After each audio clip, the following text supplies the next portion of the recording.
Fala pessoal, mais um episódio aqui do Inova Lab. Dessa vez eu tô com um convidado super especial, ele é autor desse livro aqui, né? Acho que agora apareceu aí pra você. Tô muito feliz com a presença dele aqui, um pouco nervoso, mas se você acompanhar o vídeo aí, com certeza você vai ver que tem muito conteúdo bom, tá? Tem muita coisa boa, é um cara muito fora da curva e vai ser um papo super legal aqui pra gente falar sobre vários temas relacionados à inovação. Então, antes de eu seguir com a apresentação dele, eu vou falar um pouquinho aí do meu curso, de como que eventualmente você consegue ter o meu apoio aí pro seu negócio. Tem o meu curso Inovação 360, a gente fala dos fundamentos de inovação, fatores de disrupção e fala aí sobre estratégia para que você consiga desenhar a melhor estratégia para o seu negócio, tá? Então, de acordo com aquilo que você precisa, não tem fórmula mágica, receita de bolo, tá? O que funciona para um pode não funcionar para outro. E aí, se você precisar de ajuda, tem a mentoria, tem eventualmente uma ação minha mais mão na massa. Eu vou deixar o link de tudo, tá? Inclusive do curso e de tudo mais aí dentro da descrição desse vídeo, assim como tudo que a gente conversar. Tá? Então, se a gente mencionar um livro, mencionar um artigo, mencionar um vídeo, mencionar qualquer coisa, a gente vai tentar deixar tudo aqui na descrição do vídeo. Se tiver faltando alguma coisa, você comenta aí e a gente coloca, tá? Então, deixa eu fazer a apresentação dele aqui, vou recorrer à minha cola. O Yves, ele é engenheiro civil pela UFMG, tem MBA na Carnegie Mellon, teve papéis aí de liderança, né, em consultorias, em grandes empresas também. Foi CEO e board member lá em 2000, né, mais ou menos, na DOTS. VP da IBM, foi professor da FIAP, que foi onde eu o conheci, professor da USP, e é professor também na Fundação Dom Cabral. Tá? Além disso, ele é conselheiro, mentor, toca a iTransform e a iCircle, tá? Então, são consultorias, ele pode até falar um pouquinho mais e depois sobre a ação dele em cima disso. Além disso, ele é autor do livro Vivendo com Não Elefantes, que é muito bom e eu recomendo, tá? E autor aqui também colaborou no livro Segredos do Sucesso, da Teoria ao Topo, Segredos da Autogestão, né? Esse daqui é muito bom também. Eu ganhei esse livro dele aqui com dedicatória e tudo mais. Então é isso, Ive. Muito obrigado aqui pela presença. Tô nervoso, mas vai dar tudo certo. Tenho certeza que vai ser um papo muito bom. Obrigado, Eric. Já deu certo, né? Obrigado pelo convite. O prazer estar aqui com vocês, com a audiência, que com certeza vai ter muita troca aqui conosco aqui hoje e vai ser bem legal. Legal.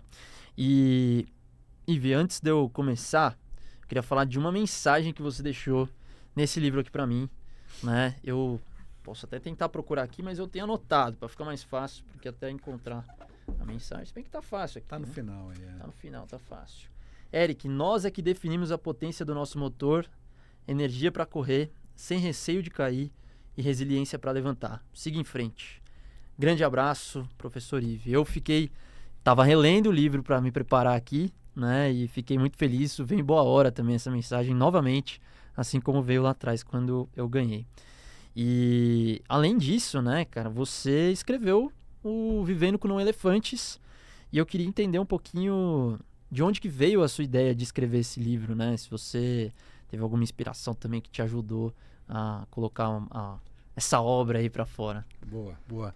Uma pergunta ótima. Na verdade, o livro ele tem não surgiu de uma hora para outra, né? Ele foi incubado aí ao longo de eu diria 15 anos, né? De muito trabalho de consultoria intensa, né? E eu tinha uma frustração como consultor que é assim, a gente bolava aqueles planos maravilhosos, né? Fazia aquelas análises espetaculares mas o ponteiro do cliente não mexia, né? Na hora de implementar, fazer acontecer, as organizações elas travavam ou simplesmente não faziam, não conseguiam traduzir, né, todo o input, né, todo o conhecimento dos trabalhos, dos projetos em valor, né? E aí eu comecei a investigar, né, muito empiricamente naquela época, e foi 2005 até 2010, de por que acontecia isso, né? E aí eu comecei a fazer uma analogia entre sucesso e fracasso empresarial, né? O que levava algumas empresas ao sucesso e outras ao colapso, né? E foi natural fazer esse paralelo com civilizações. Então comecei também a olhar também a ascensão e queda de civilizações. Eu falo no livro sobre três 3 exemplos de civilizações, né? Os vikings, os maias e os espartanos, né? Então eu falo sobre esses 3 povos aí, o que levou à ascensão e queda desses povos, né? E o nome do livro, ele remete na verdade, a uma metáfora que foi criada em 66, na Alemanha, em Munique, num congresso de física não linear, né? E, sem entrar em muitos detalhes, mas havia matemáticos, físicos lá, né? E um dos físicos falou, num pequeno grupo ali, numa rodinha do café, falou assim: pessoal, não faz o menor sentido a gente falar sobre um congresso de física não linear, porque a maior parte dos fenômenos da natureza são não lineares, né? Então seria a mesma coisa que referenciar a zoologia, né, ao estudo dos não elefantes. A maior parte da fauna é de não elefantes, né? Tem zebra, tem hipopótamo, tem jacaré, etc. Então isso remete a uma armadilha do nosso cérebro, né, de simplificar demasiadamente o mundo para caber nas nossas cabecinhas, né? Então é quando você começa a tolher e cortar a complexidade no nível de compreensão do nosso cérebro. Nosso cérebro quer simplificar o tempo todo, né? E isso, na minha visão, o livro passa essa mensagem que na minha visão, a maior armadilha empresarial é justamente essa ilusão dos não elefantes. É simplificar aquilo que não pode ser simplificado. Não estou falando que o simples, eu gosto do simples, eu gosto das soluções, elas são mais elegantes normalmente, né, do que as soluções complicadas, né?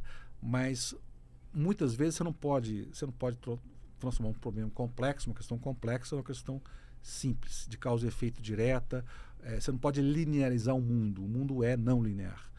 Mas então esse é um pouco do histórico do livro. Legal. E imagino que não é fácil dar nome para um livro, né? Eu não escrevi ainda um livro, vou escrever um dia. Mas eu imagino que não é fácil, né?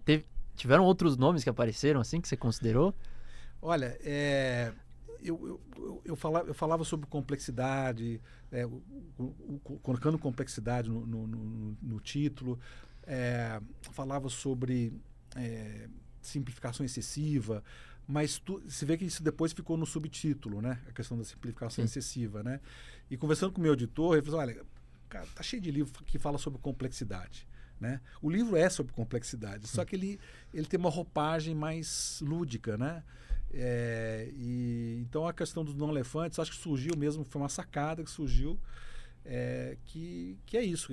No fundo é uma provocação que você, eu, todo mundo, a gente está entre não elefantes, porque a gente tem o cristão, o não cristão, né? Você tem o muçulmano, o não muçulmano. Direita, esquerda. Você tem direita e esquerda. A gente está sempre polarizando, né? Como se o mundo fosse somente 2 cores, né? E só 2 lados, né? Então, e a gente tem essa mania de fazer isso tudo na política, na religião, nas organizações, né? E, enfim, o livro fala bastante sobre sistemas complexos, né? E acho que o mundo, de maneira geral, e até o mundo da gestão, né, das organizações, é um sistema complexo também, né? E você acha que esses sistemas são levados em consideração pelas empresas, pelo menos por grande parte das empresas? O Érica, pergunta excelente. Eu acho que essa é uma das maiores tragédias hoje da administração moderna, né? É insistir no mesmo remédio, na mesma bula dos anos 80, dos anos 90, né, de fazer estratégia do mesmo jeito, de fazer inovação da mesma forma, com algumas, né, novas roupagens, né, e ignorar que realmente organizações são sistemas complexos adaptativos, né, que você não consegue controlar uma organização, né? A gente tem essa mania de achar que o CEO é o dono do pedaço, é o Yoda que ao fechar o olho e abrir o olho as coisas mudam, né? Então a gente tem essa ilusão até hoje de que a gente pode controlar um negócio, uma organização. Não tem mais nada longe da verdade do que isso, né? Sistemas complexos eles podem ser influenciados, mas jamais controlados. Você pode influenciar um sistema complexo a não ir para o caos, né? A flertar com o caos, mas na hora da coisa colapsar, você dá ré, né? Como é que você dá ré? Você influenciando decisões do sistema, né? Então, eu acho que hoje, eu diria que pouquíssimos são os líderes empresariais que tenha talvez um mindset, né? E adotam conceitos de sistemas complexos. Se a gente tivesse mais gente com esse tipo de cabeça, eu acho que a gente teria menos fracassos, a gente teria menos decisões equivocadas, né? E muito mais acertos do que erros no mundo empresarial. E até que você já respondeu uma das próximas perguntas que eu ia fazer, que era justamente sobre a liderança, né? Porque não adianta o cara que às vezes está no chão de fábrica, né? Vamos dizer assim, ele ter essa visão de sistemas complexos adaptativos, mas ele não tem o poder de influenciar a organização, né? Como um todo, né? Ele pode influenciar os pares e tudo mais, mas ele não tem o poder de influenciar. E aí isso recai muito sobre a liderança. E como que você provoca essa visão na alta gestão? Porque é muito mais sexy você falar de IA e que a IA vai resolver todos os seus problemas, né? Mas como que você provoca essa visão de longo prazo, assim, vamos dizer? Eu acho que, em primeiro lugar, eu acho que é passar a reconhecer como é que os sistemas complexos funcionam. Então, realmente ter criar uma percepção da dinâmica organizacional, né? Como é que as decisões são tomadas, como é que os comportamentos são emulados, como é que as pessoas decodificam e internalizam informação, né? Depois vamos falar um pouco sobre neurociência, né? Que aí a junção bela, né, magnífica de neurociência com complexidade. Nós vamos falar um pouco mais sobre isso. Mas eu acho que os líderes precisam começar a incorporar e a utilizar conceitos de sistemas complexos para poder influenciar o ambiente organizacional, né? Saber que uma decisão, ou uma comunicação, ou uma palavra até fora de contexto, pode disparar um processo de mudança comportamental, tanto positiva como muito negativa, muito danosa para a organização. A maior parte dos líderes ainda está no lado, eu diria, muito empírico, né? Nesse processo de gestão e liderança.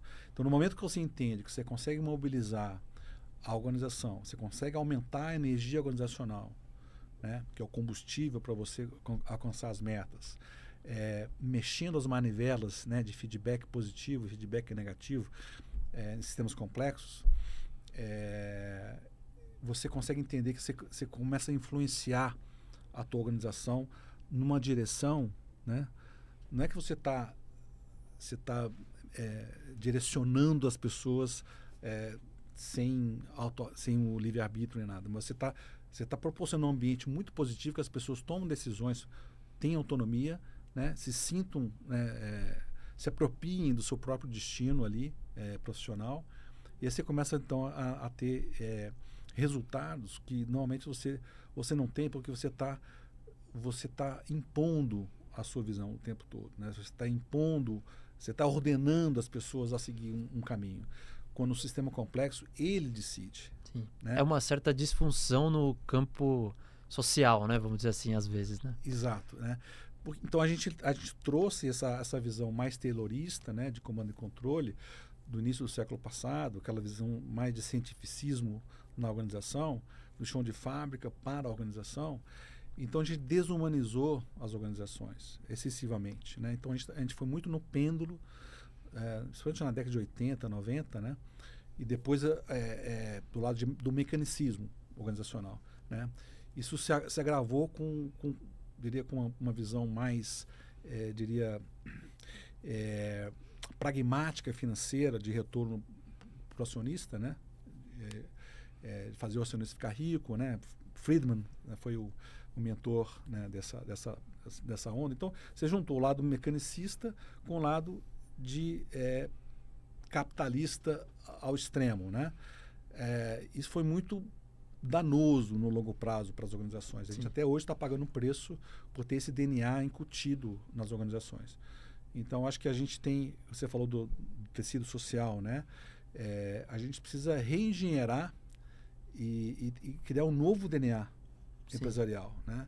Que traga dentro desse DNA uma visão mais humanista, sem abrir mão do pragmatismo também de criação de valor, né? Porque afinal de contas a gente tem que pagar as contas, a gente tem que, né? Sim. Mas que traga um lado mais, traga o conceito de complexidade, o conceito de uma organização mais humana, menos mecanicista. Legal.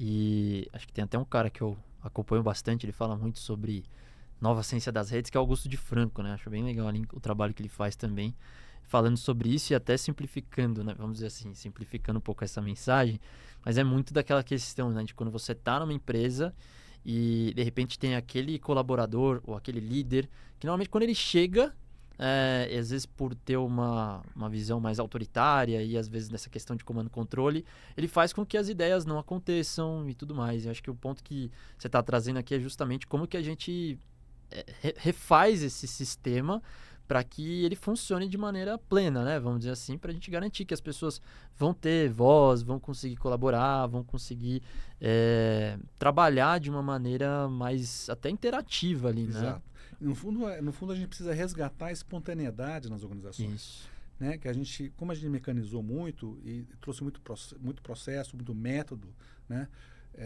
Para fazer as coisas, tudo tem que ter um manual, né? Sim. A gente tem que largar o manual e ser mais espontâneo, né? Nossa dinâmica organizacional. Agora, para isso, você tem que ter segurança psicológica, você tem que trazer mais empatia para o ambiente de trabalho, né? Tem que trazer mais autonomia. Então, todos são conceitos aparentemente fáceis de definir, mas muito difíceis de trazer para a realidade organizacional. Porque você está lidando com pessoas. Está lidando com pessoas. E as pessoas, o cara não acordou bem, Isso. Pronto, ele vai descontar nas pessoas ali. O humor vai definir muito como é que vai ser o dia das pessoas, dos líderes, né? Sim, e eu acho que dá até pra gente explorar um pouquinho mais, porque é uma das vertentes também dessa interação da neurociência, né, com as organizações. E acho que assim, os líderes têm essa necessidade de repensar isso, mas você não acha que às vezes até a estrutura societária das organizações acaba influenciando esse tipo de visão mais de curto prazo? Por exemplo, uma empresa que ela tem um fundo, por exemplo, por trás. O fundo não está preocupado com a organização daqui, às vezes, né? Pode acontecer de não estar preocupado com a organização daqui 20 anos, 30, 50 anos. E aí tem sempre essa pressão por resultados mais imediatos. E como que, assim, será que tem uma influência e que faz que talvez com que os líderes que são formados são sempre pensando nisso? Excelente pergunta, Eric. Assim, eu acho que tem duas formas da gente olhar nessa questão. Primeiro concordando que a estrutura societária e quem é dono da organização dita muito o DNA empresarial, né? Do que é aceitável, o que não é aceitável, do que é prioritário, não é prioritário, tá certo? Do que é um valor absolutamente sagrado, né? Qualquer que seja a estrutura que eu for montar, o que não é. Então, assim, o capitalismo ele traz no seu bojo vamos dizer assim, esse preço a pagar, né? Não dá para a gente usufruir de todas as benesses do capitalismo sem pagar algum preço. Um dos preços é justamente esse. A gente tem dono, a organização tem dono, né?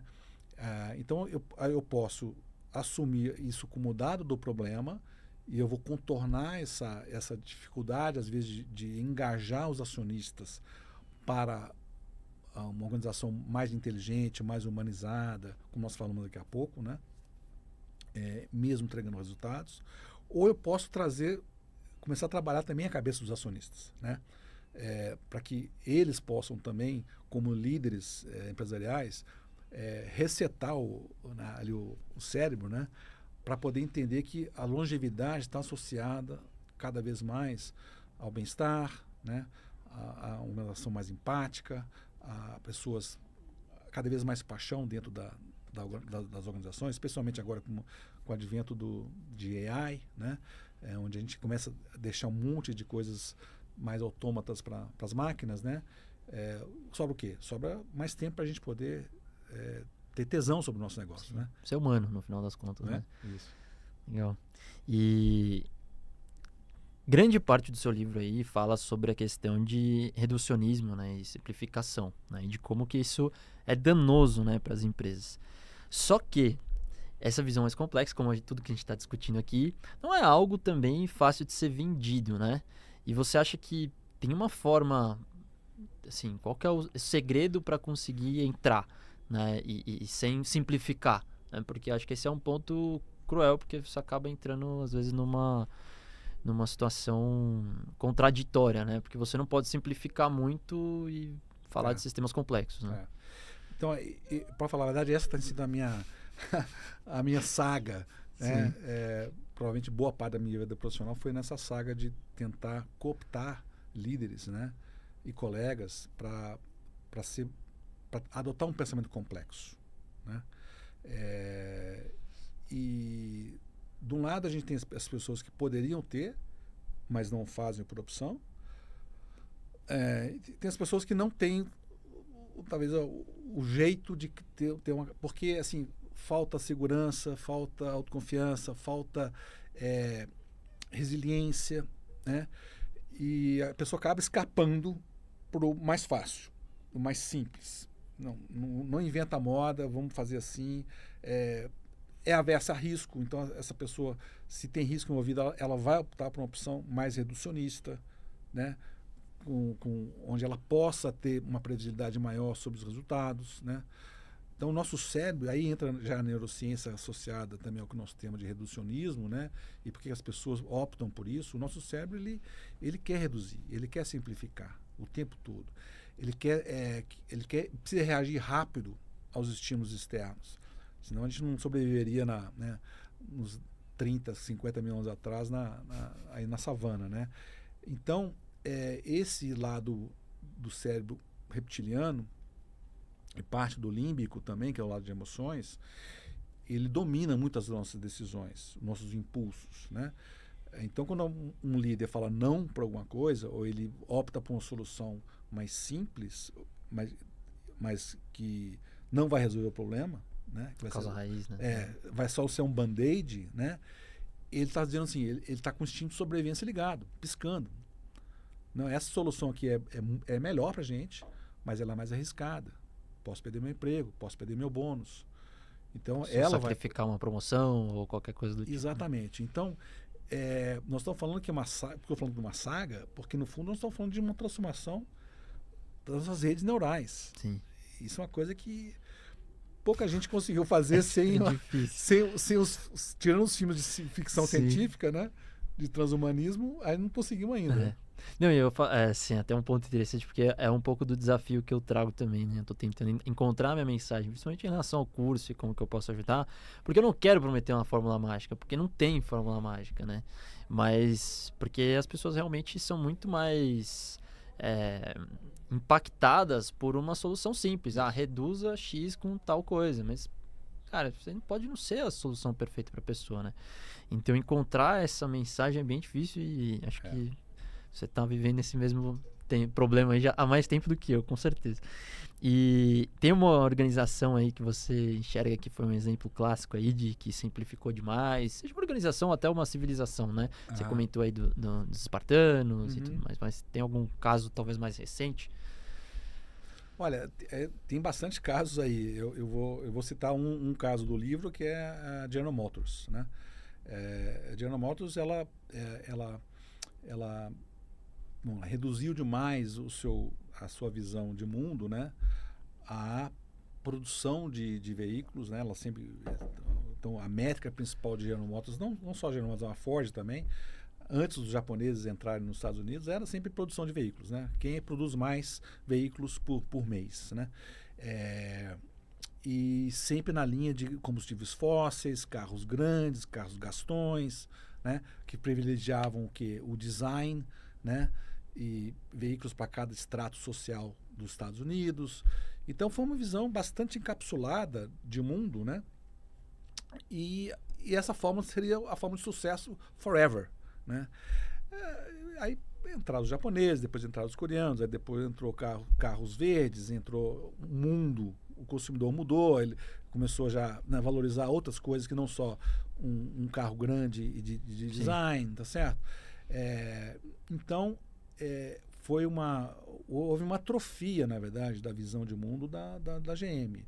Ela acabou quebrando por isso, né? Em 2008 ela quebrou.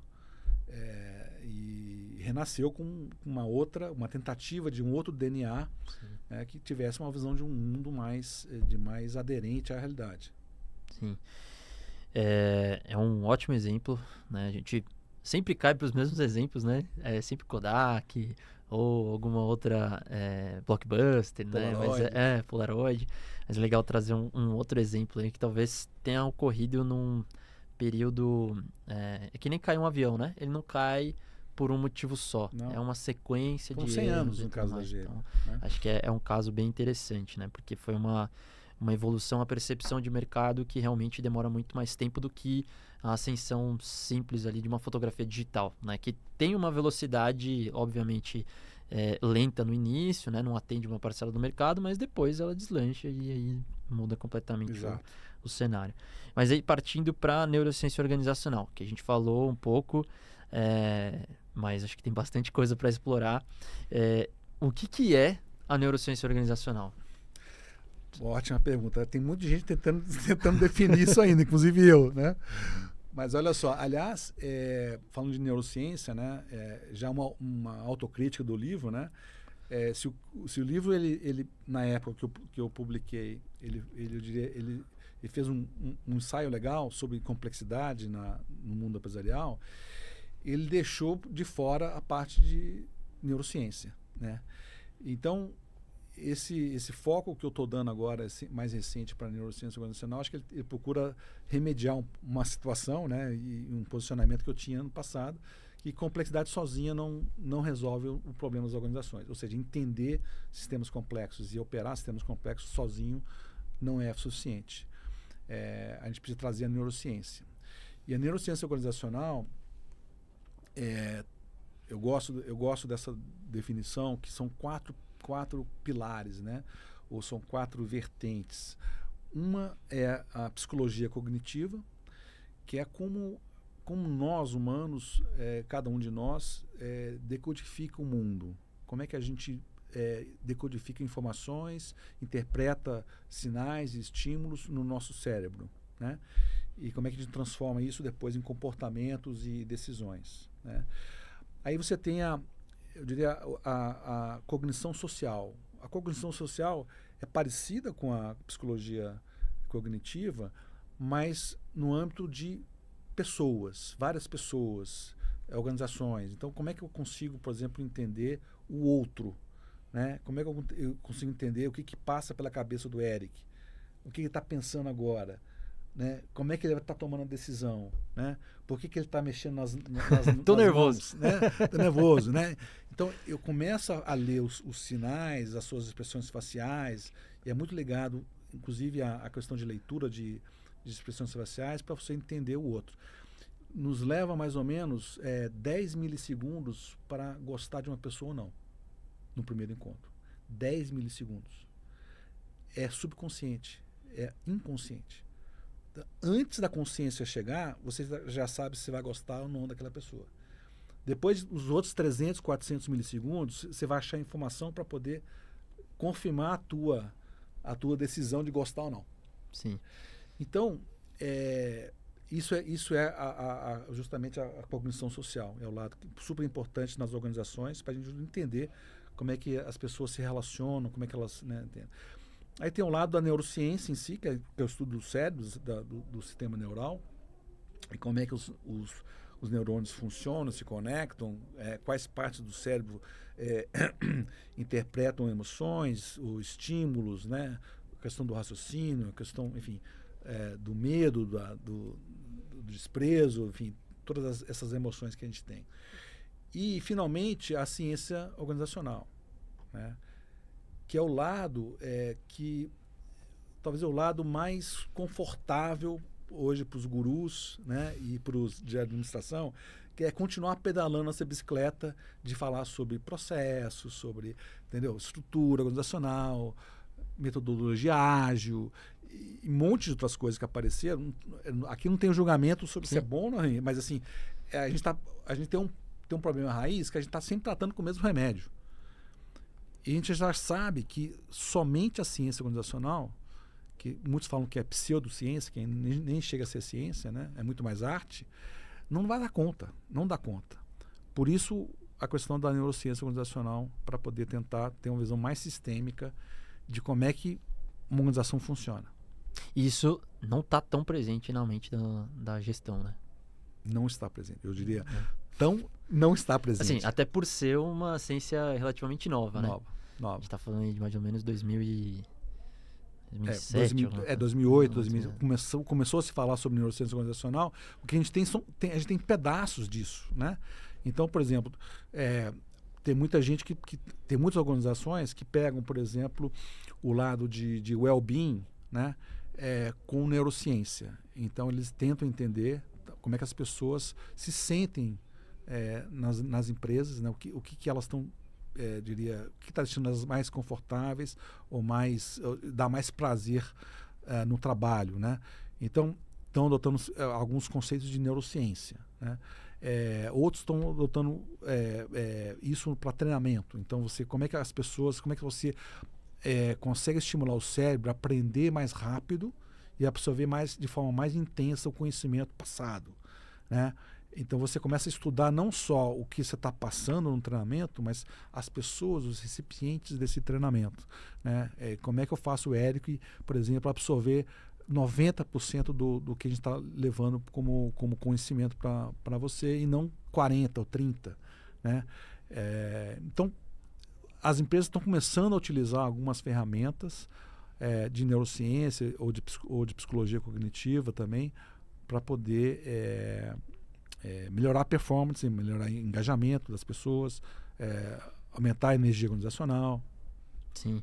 Eu dei uma estudada em um artigo aqui, especialmente um artigo aqui, que é do Becker e Crozampano, de 2011. Não lembro o nome do artigo agora, tenho que tentar achar. Mas eu achei muito interessante. Ele fala bastante sobre alguns dos pontos que você trouxe aí, inclusive sobre como isso tem sido aplicado, né? Ele traz, acho que, se não me engano, 3 formas, acho. Enfim, mas é um artigo dentre vários que devem existir, mas não achei tanta coisa também, né? Confesso que eu procurei e tem muita coisa que vai muito pro lado da neurociência, de como que eventualmente pode ajudar, né? Mas sem muita coisa prática ou de aplicações que já estão sendo usadas. Né? Você tá certo, por exemplo, especialmente na neurociência apareceram muitas ferramentas, né? Estudos de imagens de cérebro, né? Para simplificar, mas tem vários outros métodos também de observação do movimento dos olhos e uma série de outras técnicas aí. Na parte do cérebro, por exemplo, quando eles fazem justamente o scanning e verificam quais partes do cérebro são ativadas de acordo com alguns estímulos que a pessoa é submetida, te dá um cheiro do que pode estar acontecendo, mas ainda bastante impreciso, né? Então, por exemplo, se aquela região do cérebro é ativada em milissegundos, né? Então a questão do tempo é muito curto e a questão do espaço também é limitado, porque você não sabe exatamente qual que é justamente o raio, né? A área de atuação, e se tem outras coisas acontecendo que estão influenciando aquele espaço que está sendo ativado ali no cérebro também. Então, tem limitações, é melhor que nada. Melhor que nada, né? Você já dá uma... Mas a gente está ainda tateando essa parte da neurociência e do estudo justamente do cérebro como um órgão com bilhões de neurônios, né? Sim, são aí mais ou menos 100 bilhões de neurônios, né? Mais ou menos. Então, é bem complexo. E até um dos pontos que eu ia comentar era justamente essa questão das limitações, né? Eu não sou, obviamente, nenhum especialista no tema, mas eu acompanho de vez em quando algumas coisas, né? Sou meio curioso.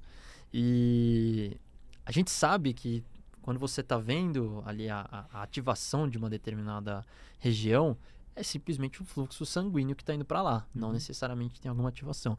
E aí eu comecei a ver, inclusive, né, um caso que eu achei legal, foi para tratamento de depressão, um caso em que acho que eram eletrochoques, alguma coisa assim, e tinha resultado assim imediato, por causa dos milissegundos em que uma parte ativava e isso funcionava, e tinha um resultado assim transformador para a vida da pessoa. Era realmente do dia para a noite uma mudança assim drástica, né?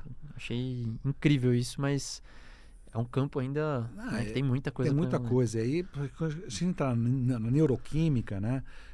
aí fica mais fascinante ainda, né? Porque nós estamos falando só da parte física, mas quando você fala dos neurotransmissores, né? E hormônios que a gente gera, né? O cortisol, que é o hormônio do estresse, né? A oxitocina, que é um hormônio do amor, mas também da empatia, né?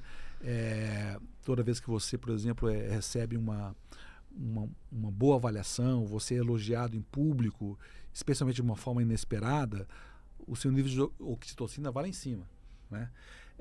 Então isso mexe com você, faz com que você fique mais, diria, mais aberto a sugestões, melhora o teu humor, quer dizer, altera completamente o teu comportamento. Né? Até pressão arterial, né? Tudo eu tava muda, vendo né? que é exatamente isso também. E o cérebro, ele também, ele consome muita energia, né?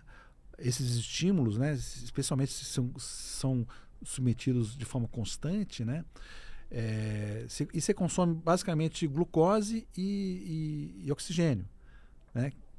Os neurônios se alimentam disso aí, açúcar e oxigênio, né?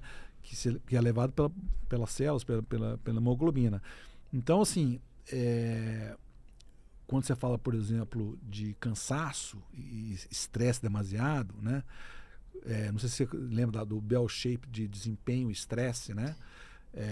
Que é uma teoria já comprovada, né? Quer dizer, o estresse positivo, né, o saudável, né, te leva a um nível de performance, né, ótimo. Mas... Depois do ótimo, um pouco mais de estresse te leva à queda de desempenho. Né?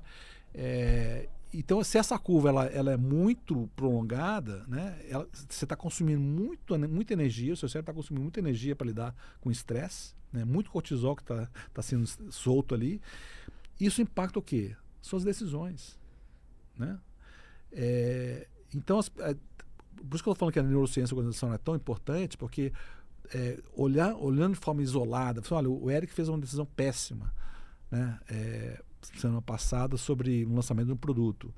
Cara, você avaliou se ele estava cansado, se estava estressado, se ele estava com um problema em casa, se está com um problema pessoal, como é que isso impactou o processo o cérebro dele, né?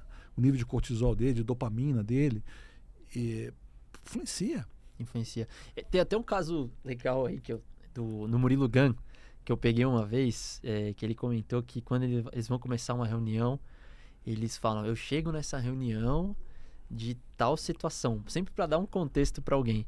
E assim, lógico, o Murilo Gun, até chamei ele para vir aqui no podcast, mas ainda não é hora, né? Uma hora ele vem aí, mas acho que é até um negócio, uma prática legal que ele trouxe, que é justamente isso, né? Você precisa entender também como que a pessoa chega, né? E às vezes ter essa abordagem logo de primeira, né? Antes de você começar uma reunião, cada um fala, eu chego nessa reunião de um trânsito pesado que eu peguei, um cara me fechou, fiquei nervoso e talvez as minhas decisões aqui sejam influenciadas por isso.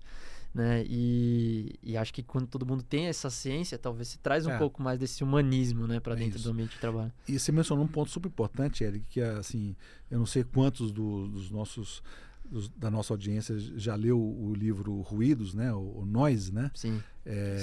Tá aqui em cima, do Kahneman. E eu li recentemente o livro e ele fala sobre essa questão dos ruídos, né, e dos vieses, né? Ele faz uma distinção dos dois, né, os vieses cognitivos também.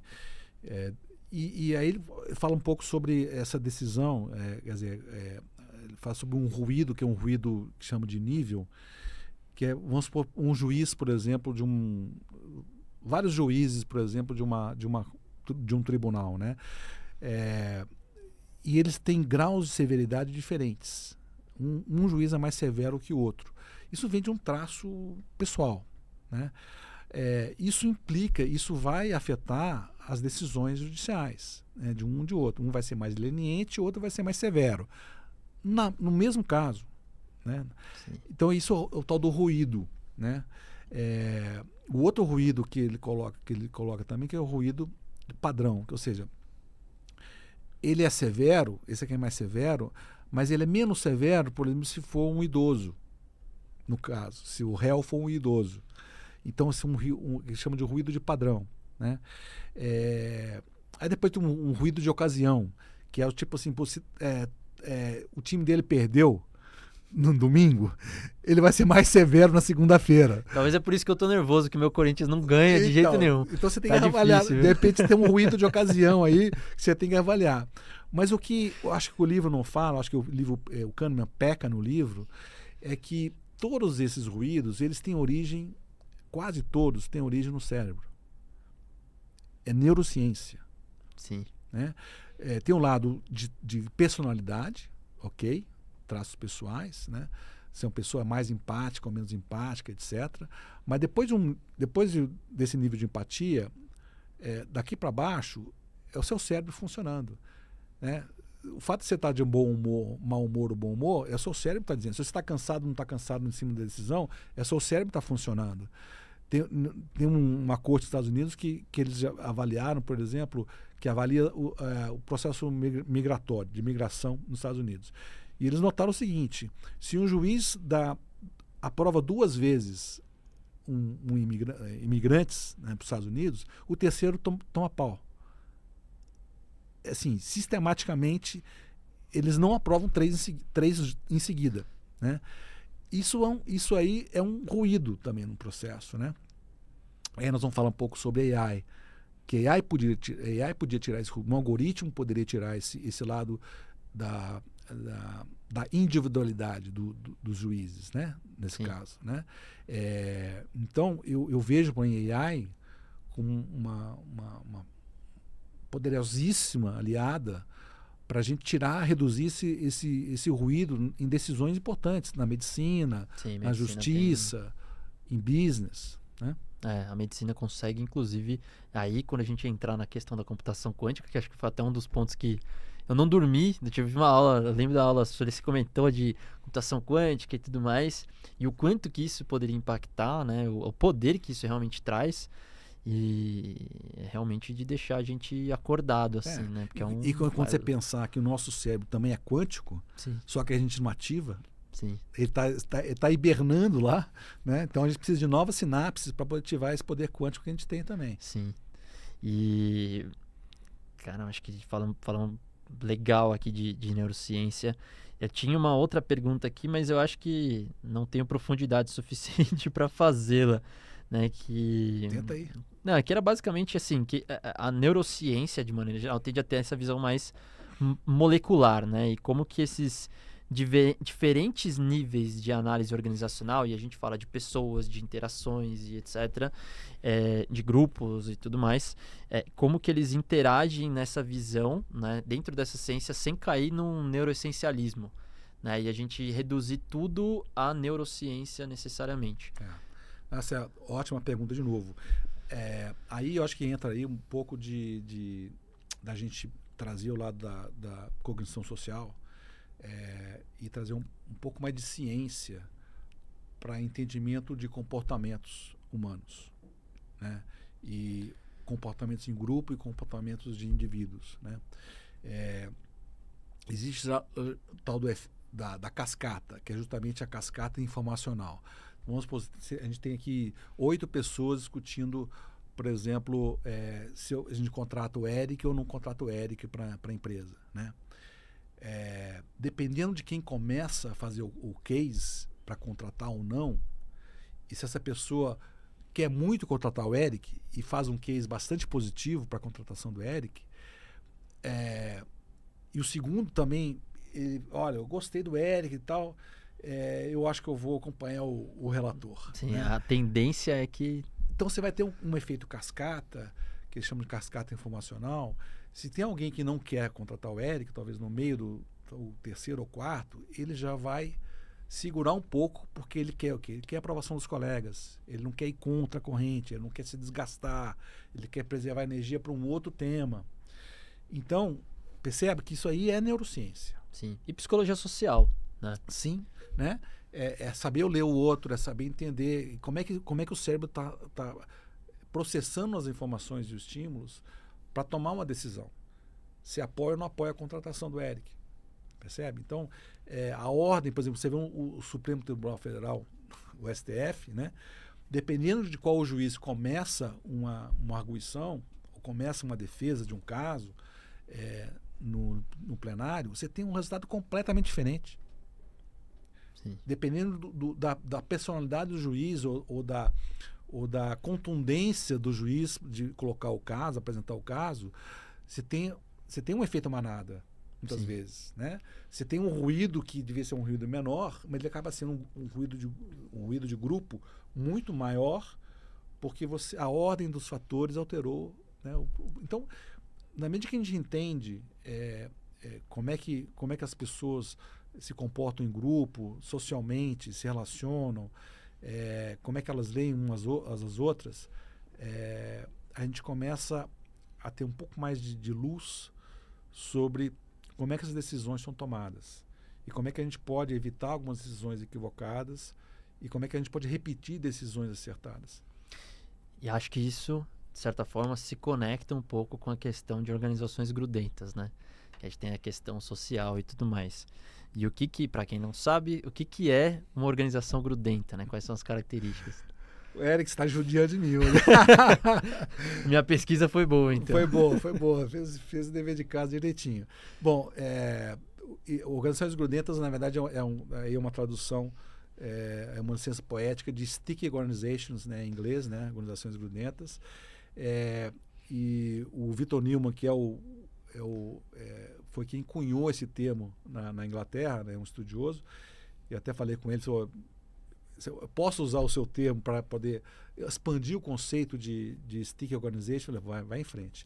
Então, o que são sticky organizations? Na verdade, são grudes organizacionais que são criados nas empresas que sabotam a inovação,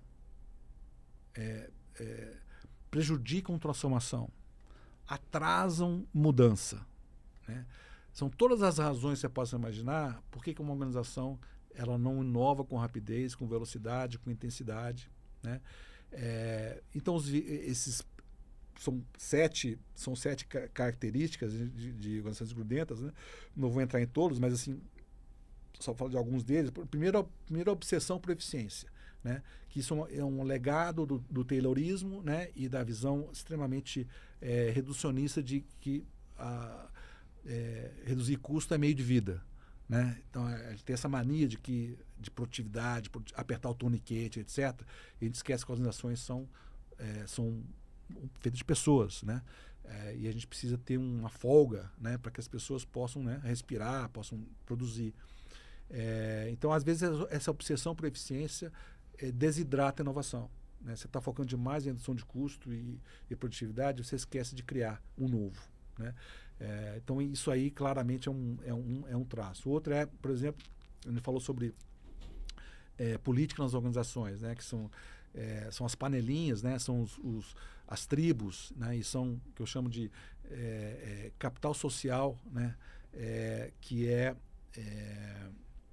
criado com a conexão das pessoas. Na medida que eu me conecto com o Eric, pela primeira vez, a gente começa a ter um relacionamento, começa a ter você faz um favor para mim, eu faço um favor para você, tem um toma lá da cá. Sim. E aí o Eric aparece mais né, aparece a Ana, que se junta também no grupo, aí de repente já tem uma tribo de pessoas que tem uma agenda comum, compartilhada, né, que se apoia e que pode ser muito bom, né, mas pode ser muito nocivo também para a organização do ponto de vista de querer manter o status quo, de querer manter uma situação que favoreça o grupo, né?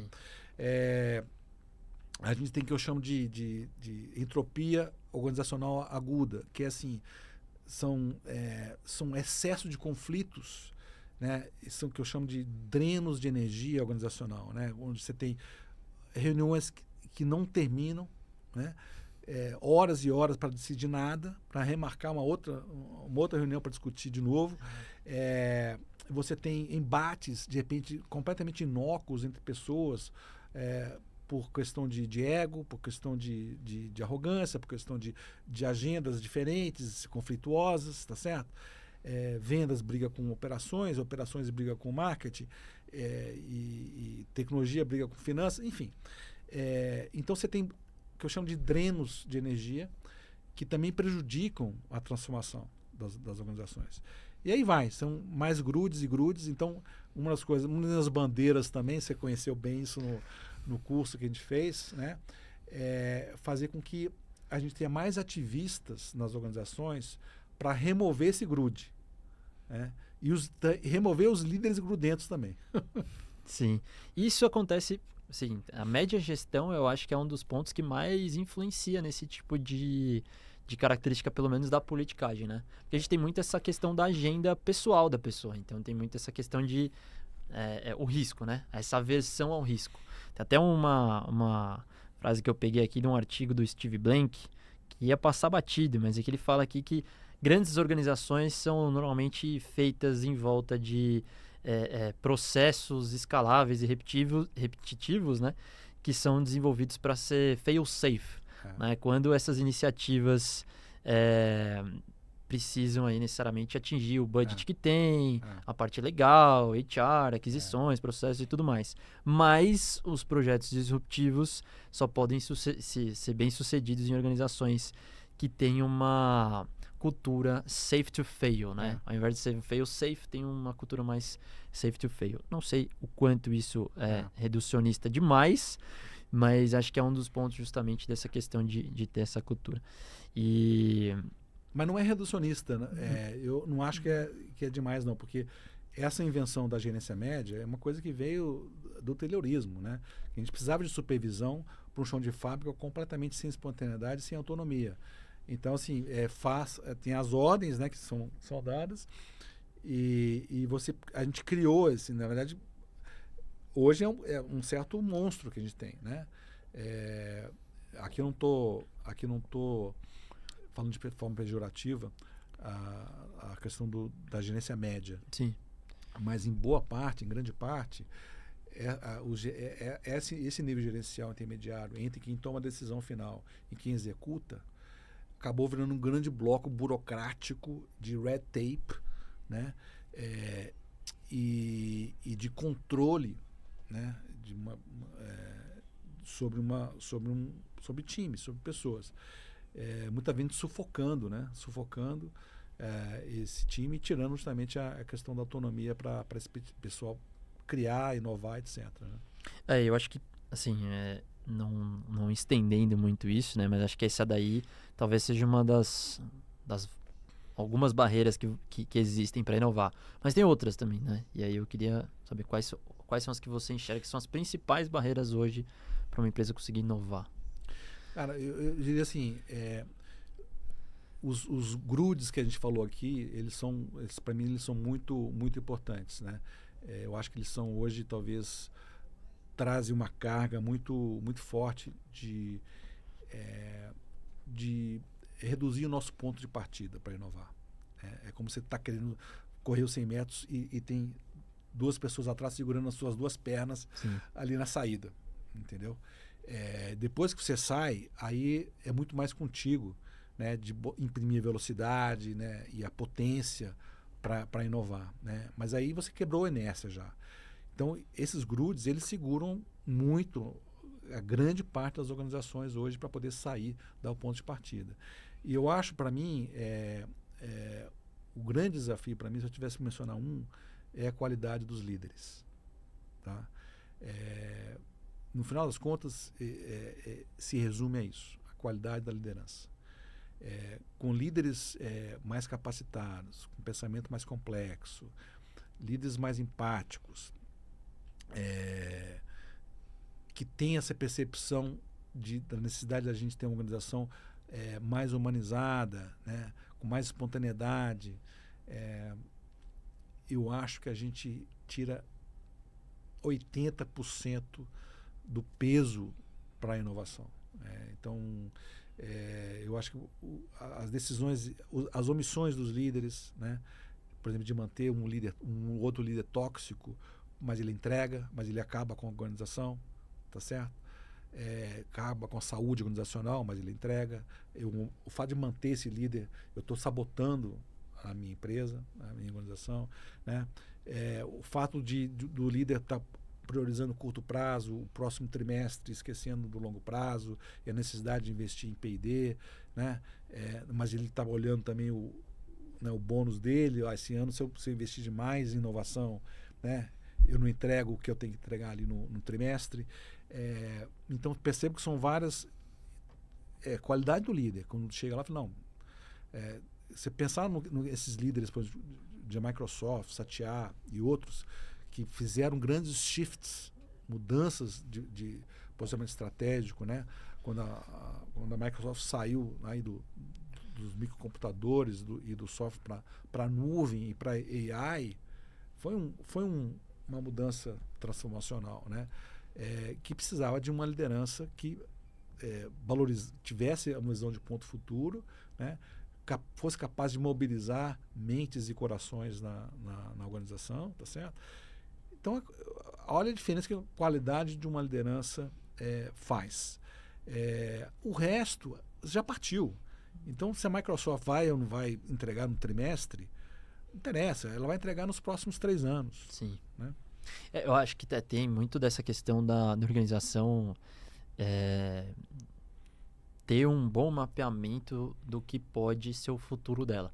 Né? Até um dos pontos que eu falo bastante no curso, que é justamente sobre 4 fatores de disrupção. E a gente fala sobre tecnologia, comportamento do consumidor, a gente fala sobre competição, novos players e ambiente regulatório. E até a gente tem um caso aqui recente no Brasil que influencia não necessariamente uma disrupção, mas uma oportunidade ou uma ameaça para algumas empresas. Né? A gente teve o bloqueio do X agora, e que isso para algumas empresas é uma oportunidade, né? E elas, assim, como que as organizações podem ter esse núcleo, vamos dizer assim, de mapeamento e de acompanhamento desses movimentos, desses 4 fatores. Boa. Então, olha só, é fantástica a sua pergunta. Eu gosto muito do radar de disrupção. Eu acho que até a gente falou sobre isso na aula também. E eu acho que toda organização devia ter esse radar de disrupção. E aí, pensando aqui, por exemplo, no que pode são fatores de disrupção tanto positivos como também negativos, acho que o primeiro deles eu diria, são os ventos de cauda. Ventos de cauda é assim, toda organização devia observar o mercado, entender que tipo de macro mudança, macro tendência vai me dar um vento de cauda e acelerar o meu crescimento, né? Tem muita gente que cresceu na Covid-19, na pandemia. Tem muita gente que encolheu, né? Então, Covid foi ruim para o mundo? Foi. Mas não foi. Sim. Estou sendo bem certo. Tem muita gente que explodiu os seus modelos de negócios na Covid. Trabalho remoto. Um monte de coisa. Melhor de eficiência, mudanças de logística, etc. Então a questão dos ventos de cauda. A outra coisa é a questão que eu chamo do terroir de mercado. Quer saber, para você ter uma boa uva, né, para quem gosta de vinho, né, você precisa do solo, você precisa de água, você precisa de luz, você precisa de, enfim, uma série de coisas. Então, você entender que aquele ambiente, aquele segmento de mercado possui um terroir potencialmente muito bom para você plantar o teu negócio, né? E eu estou falando, por exemplo, de ambiente regulatório, né? Estou falando de repente, o Brasil é um país de baixa renda, na sua maior parte. É ruim ou bom? Se eu quero fazer um negócio mais popular, é bom. Sim. Vai na Índia ver como é que o pessoal está ganhando dinheiro com fintechs na Índia. Sim. O quanto isso, tem o caso, por exemplo, de cirurgias cardiovasculares, né? Acho que a Índia é um dos países que tem alguns hospitais que são excelência, porque é muita gente. Exatamente. Né? E eles conseguem melhorar esse processo e fazer com que isso seja mais eficiente no final das contas, né? Exatamente. E é um dos pontos que eu estou tentando justamente trazer no curso, né? Até para ajudar, talvez, a preparar algumas pessoas para olhar esses... Acho que muito também influenciado pelo que você trouxe ali de mapa de disrupção, mas depois com alguns outros estudos que eu fui fazendo, eu vi muito essa necessidade de entender muito bem e mapear muito bem esses fatores para que você consiga desenhar uma estratégia que vai levar em consideração uma mudança que talvez não esteja no radar hoje, mas que daqui 5 anos essa tecnologia pode evoluir ou uma determinada macro tendência pode dominar ali, e aí você já está preparado para isso, né? Você já preparou o terreno para isso. Né? Você colocou um ponto super importante, Eric, que é essa questão do dinamismo da avaliação do campo competitivo, né? O SWOT do Porter, na verdade, assim, na minha visão, assim, é uma ferramenta que foi muito boa, mas hoje ela não dá conta. Ela é muito estática, sabe? Ela não ranqueia, é uma lista de lavanderia. Então, na medida que a gente consegue fazer um SWOT dinâmico, né, que a gente consegue projetar no tempo como é que essas forças, né, e ameaças e oportunidades, elas vão se alterar de acordo com um sistema complexo, Sim. que é o sistema empresarial, né, eu consigo ter uma visão muito mais, eu diria, muito mais robusta de futuro e, portanto, eu consigo projetar o meu modelo e o que eu preciso fazer hoje para chegar lá com fôlego e com capacidade de ganhar mercado, de ganhar o jogo. Sim.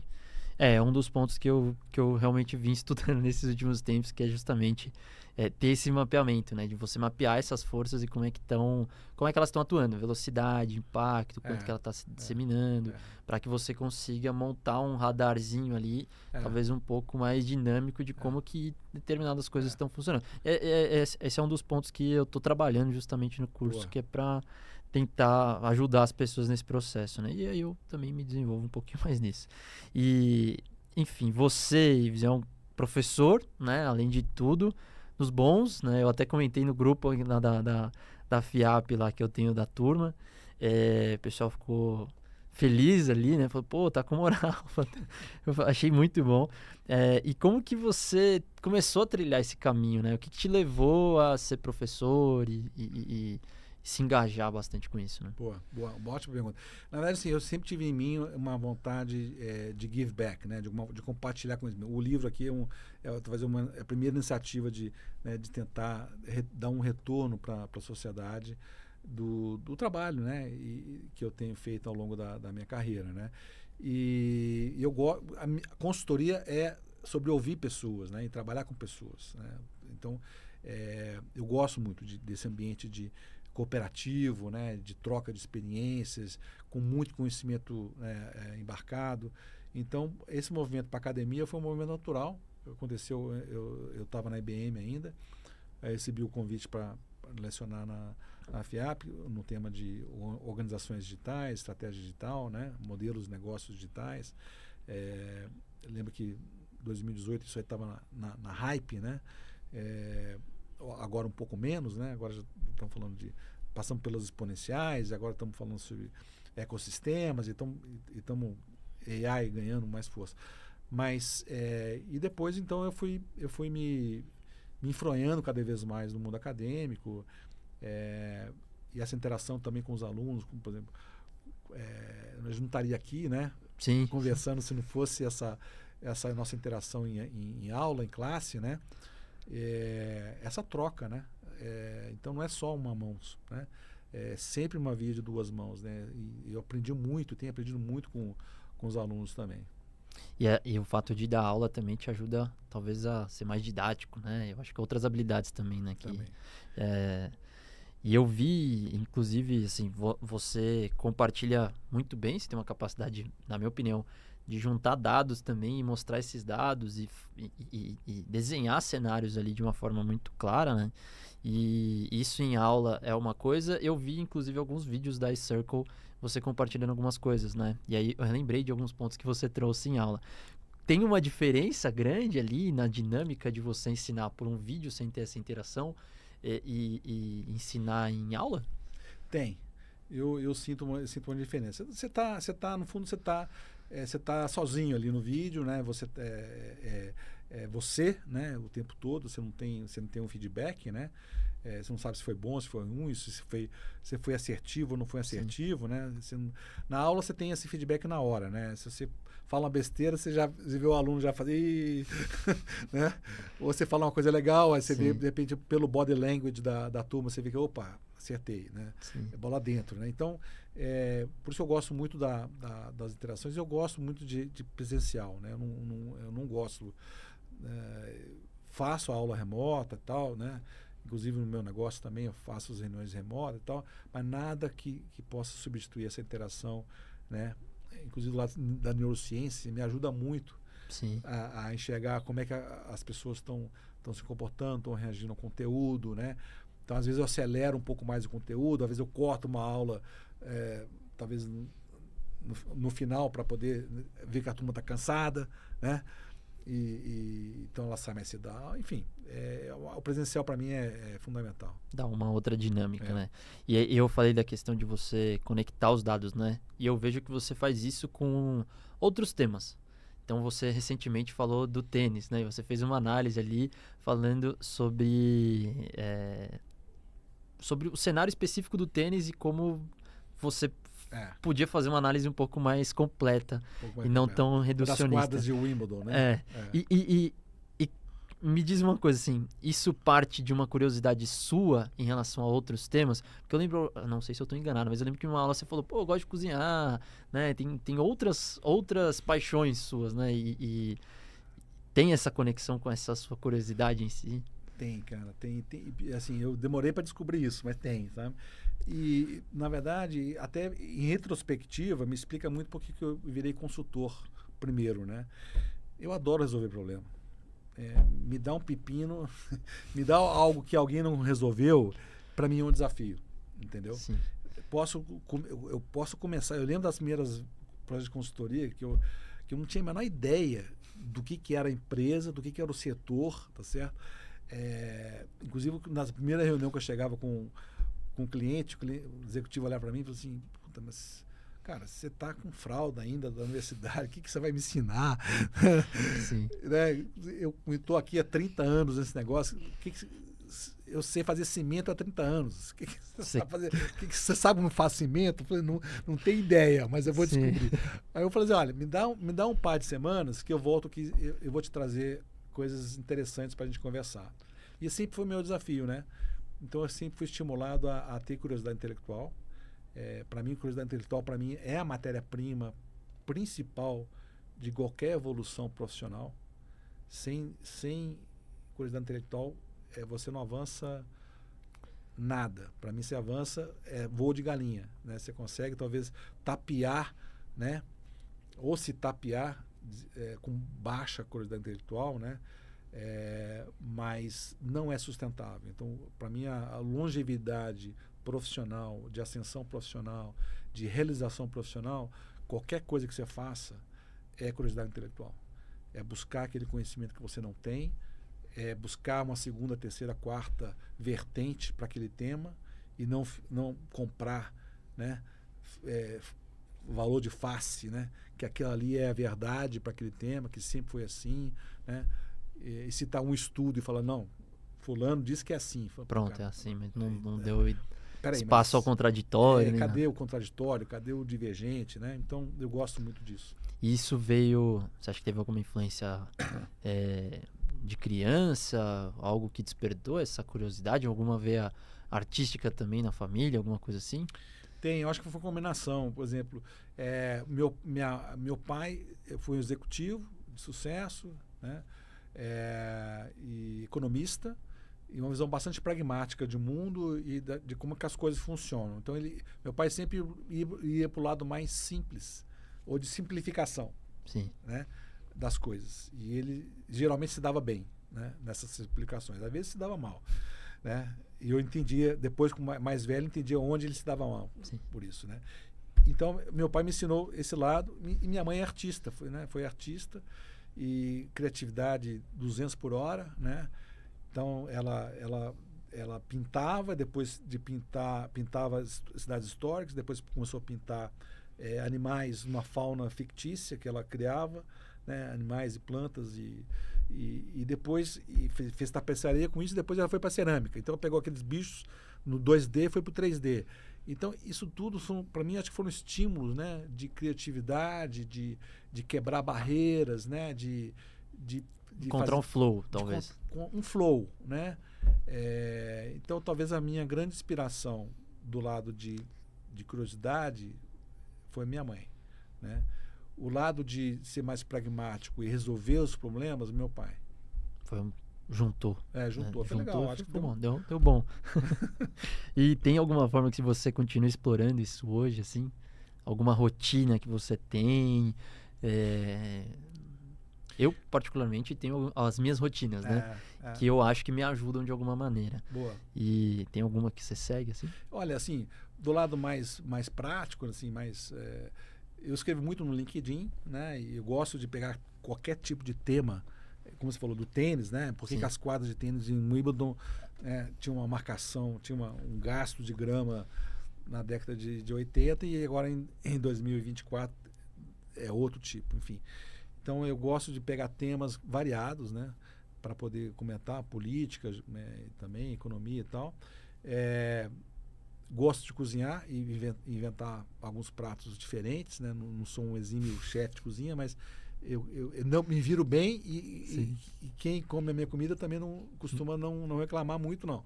Então eu tenho me aprimorado também na cozinha também.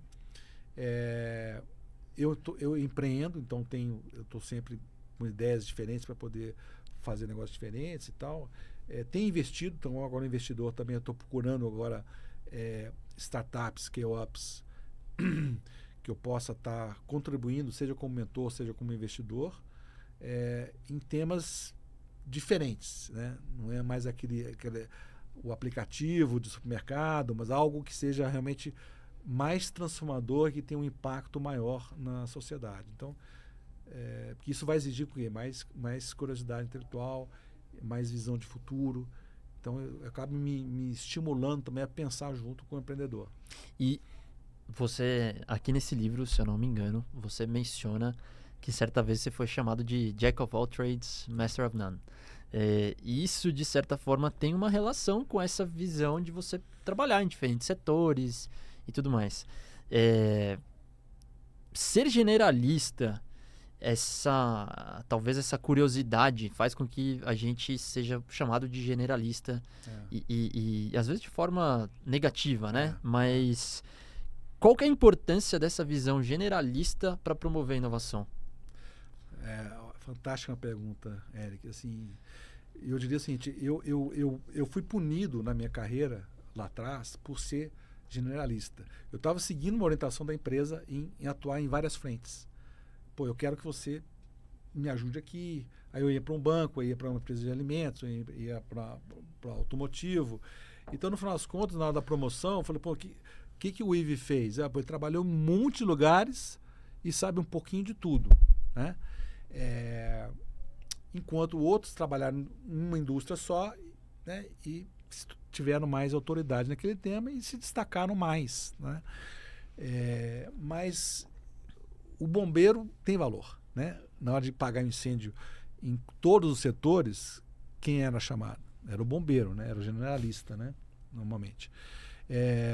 Então eu acho assim, o meu caminho não necessariamente é o caminho que eu recomendaria para todos, né?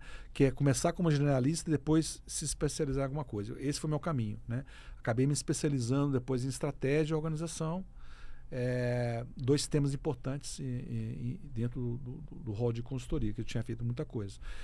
Mas começar como especialista e depois buscar ser generalista também é um caminho interessante também. Sim. Né? Então, você é um expert e depois viver a necessidade de buscar outros conhecimentos para ter uma visão mais sistêmica. Né? No final das contas, eu acho que a visão sistêmica ela ganha. Né? A visão do especialista, e não estou falando que o especialista é bitolado, não é isso. Mas a visão do especialista ele é fundamental o tempo todo para a gente poder resolver os problemas complexos.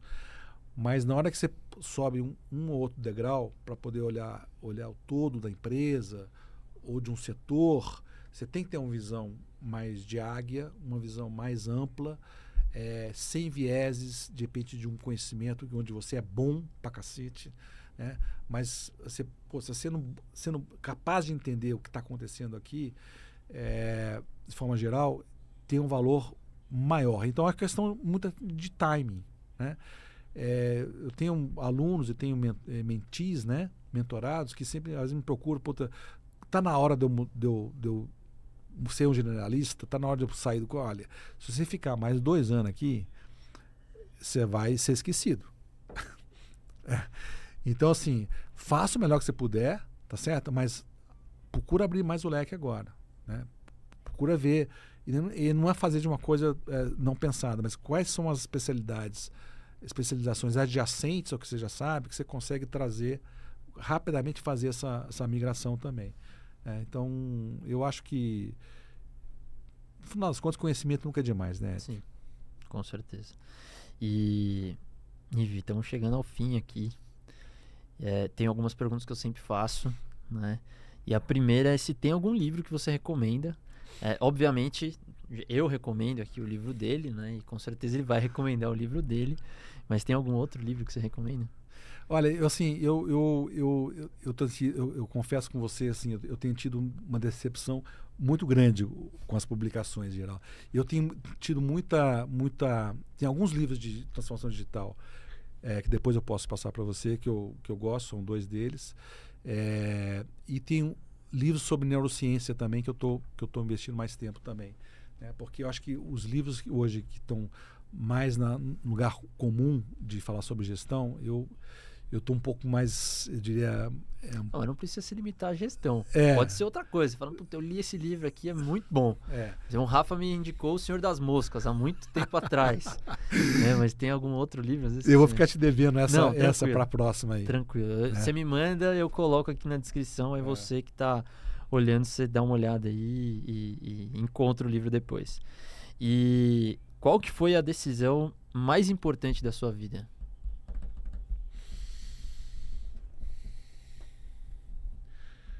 Meu segundo casamento.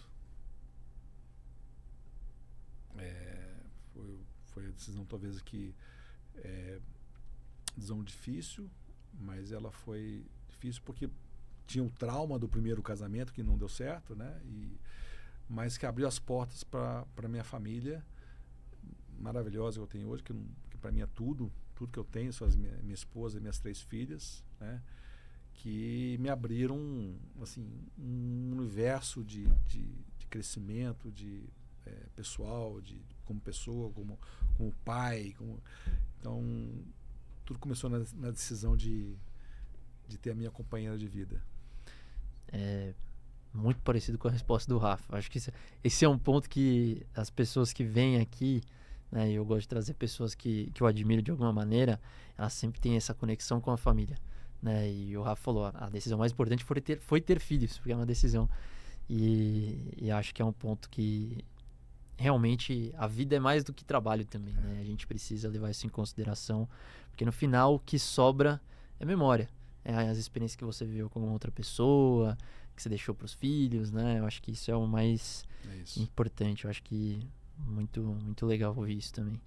E se você pudesse dar uma dica para qualquer profissional, qual que seria? Não deixe o dia acabar sem aprender uma coisa nova. Boa. Tô sendo reducionista. Não, mas acho que é uma ótima dica, né? Eu acho que é manter essa curiosidade, esse aprendizado constante, muito bom. E uma segunda dica. Boa, manda. E aí eu vou emprestar essa dica de um empreendedor de sucesso que também é amigo meu, que é melhore 1% todos os dias. Eu fiz um vídeo falando disso, inclusive. Eu fiz um vídeo falando um pouco disso, de como que você melhora essa visão de crescimento incremental, né? Fundamental, né? A gente às vezes acha que a gente precisa ser alguém X ou que a gente tem que executar alguma coisa, a gente quer começar já do fim, né? Dá aquele salto quântico. Que não acontece. Não é assim, cara. Na vida real a gente vai aos poucos. Começa arrumando sua cama, depois, né, perde meio quilo na sua dieta, né? Você não vai perder aí depois 50 não dá para perder, a não ser que seja cirurgia, você perde né? Aí perde bastante de uma vez. Isso. E se teve alguma coisa que eu esqueci? Cara, hoje você judiou de mim. Não esqueceu de nada, não. Você esqueceu de ter pena de mim. Obrigado, cara. Ives, onde é que as pessoas podem te achar, cara? Onde? Então, eu na eCircle, que é a consultoria, né, que a gente tem, eu e minha sócia, e também, obviamente, nas aulas da FIAP, nas aulas da Fundação Uno Cabral, na USP. Vou deixar depois o contato contigo também, meu e-mail, meu WhatsApp também, para quem tiver interesse também em entrar em contato. Legal. Tem o LinkedIn também, né? Que você LinkedIn. falou que você publica aí bastante coisa. É. Eu também tô lá no LinkedIn, tô em outros lugares, né? E eu tenho que... Tô aqui no YouTube, obviamente, que é onde você está vendo essa conversa. Mas, assim, obrigado demais pela conversa. Eu aprendi bastante. Então, acho que aquela primeira dica ali de sair aprendendo uma coisinha a mais, acho que eu consegui cumprir. E, cara, obrigado demais mais uma vez pelo convite. Fiquei um pouco nervoso, mas acho que foi um papo extraordinário que com certeza pode enriquecer bastante as outras pessoas, cara. Cara, eu que agradeço, Érica, de novo, acho que você está fazendo aqui é louvável. O mundo precisa mais, não é só o Brasil, precisa mais de iniciativas como essa que você criou, esse canal, esse podcast, conversas estimulantes, conversas diferentes do lugar comum, como eu adoro fazer, adoro ter, né? Então, cara, continua, por favor. Pelo amor de Deus, a gente precisa muito mais disso aqui. Muito bom, obrigado, cara. Obrigado pelas palavras. Então é isso. Se você gostou desse vídeo, vai ser sacanagem. Depois de 1h e pouquinho aqui, você não deixar a sua curtida, né? Se inscreve no canal, comenta aqui o que você achou legal, o que você acha que a gente pode contribuir também. E é isso. Valeu e até a próxima aí.